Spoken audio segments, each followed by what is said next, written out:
K8BYP with a video on the Balun myth, the magical pixie dust fairy tale unicorn Balun. Someone has invented a myth that a dipole is somehow an unbalanced antenna and it must have a balun. Look at dipoles on sale. How many have baluns?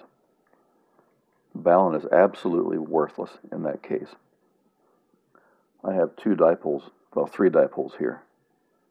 They beat the living pants off of kluge antennas such as Yagi's off-center feds,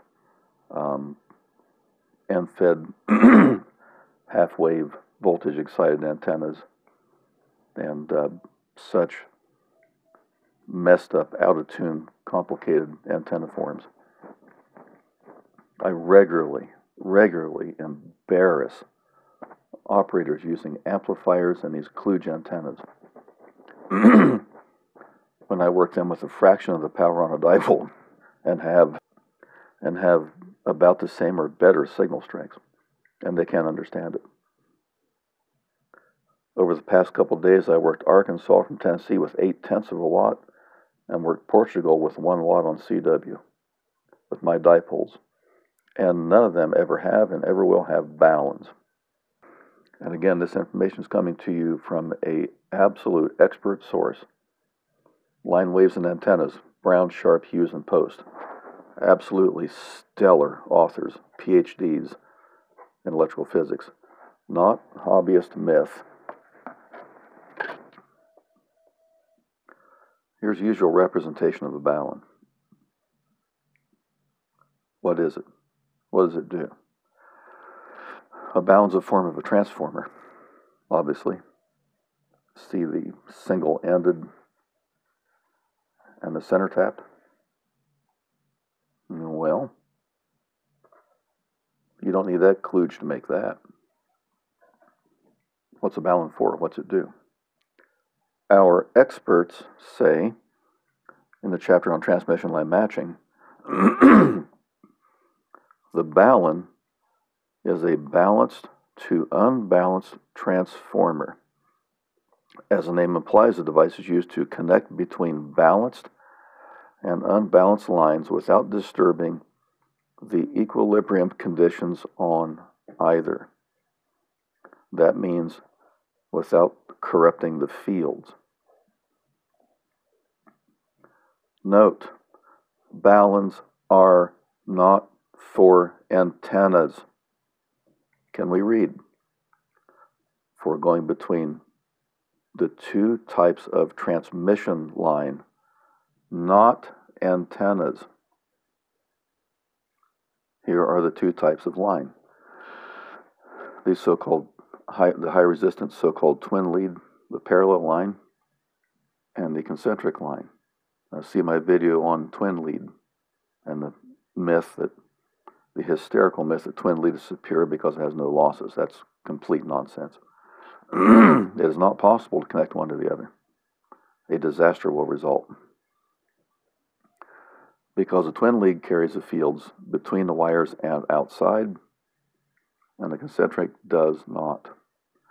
The concentric with a total outer shield carries all the fields internally, inside the radius B, inside the outer conductor.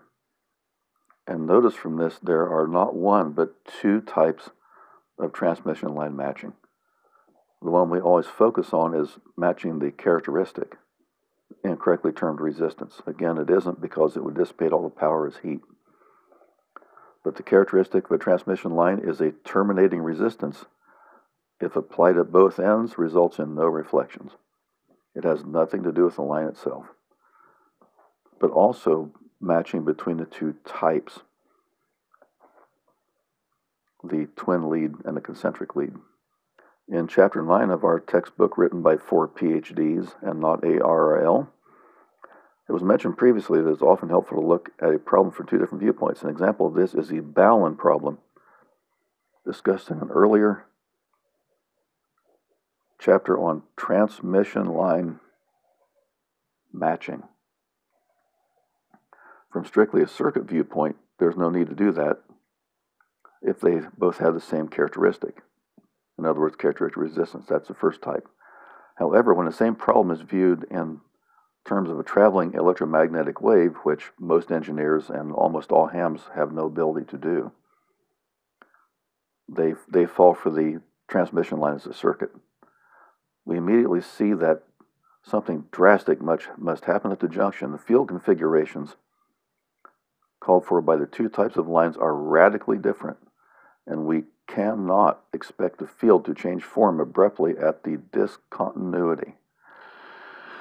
So discontinuity is defined as a change in the characteristics suddenly, or a change in the type of line. And by the way, it's almost impossible to make the two lines at the same characteristic, because they're different types and they'll have a different resistance.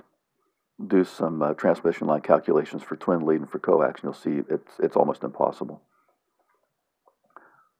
Commercial made round coax stops at about 100 ohms. I can't find any 120. It goes to, at 120 ohms, it goes to twisted pair, which is a twin lead. And twin leads historically have been, I don't know, down to 200 maybe, 200, 300, 450, and 600.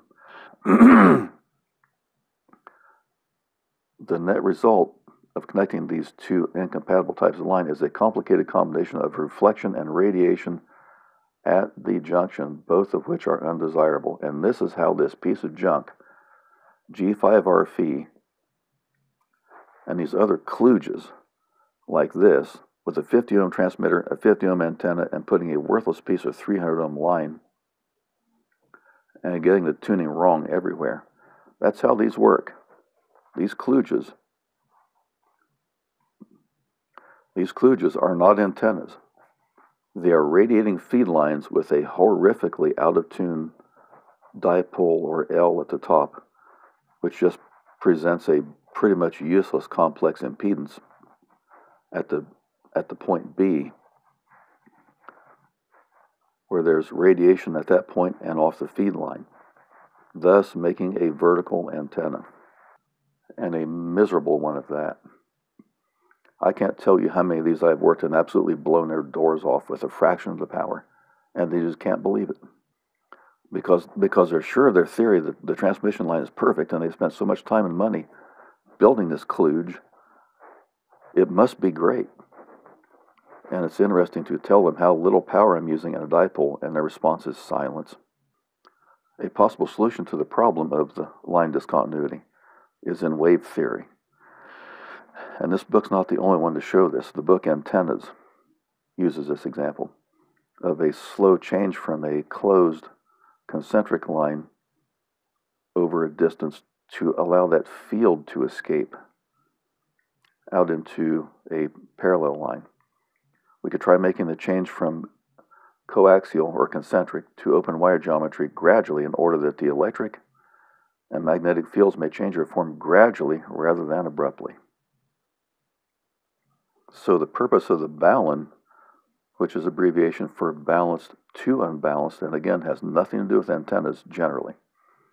Yes, there are certain types of antennas that are treated as transmission lines and need them. A dipole is not one of them, and I'm living proof of it. None of my dipoles have balance, and they work perfectly. But to go from a unbalanced line with the fields internally to a balanced line, there's no reason to do that on a dipole. Log periodic, maybe. And after taking a break for lunch, pardon if the topic jumps a bit, I didn't remember exactly where I stopped at. But we had looked at a kludged up antenna system with ladder line, and basically showing that Baluns are for matching types of transmission lines, and that today, with balanced line being out of favor because radio transmitters are universally 50 ohms, there's no point in having it around. In fact, I don't know of a legitimate company that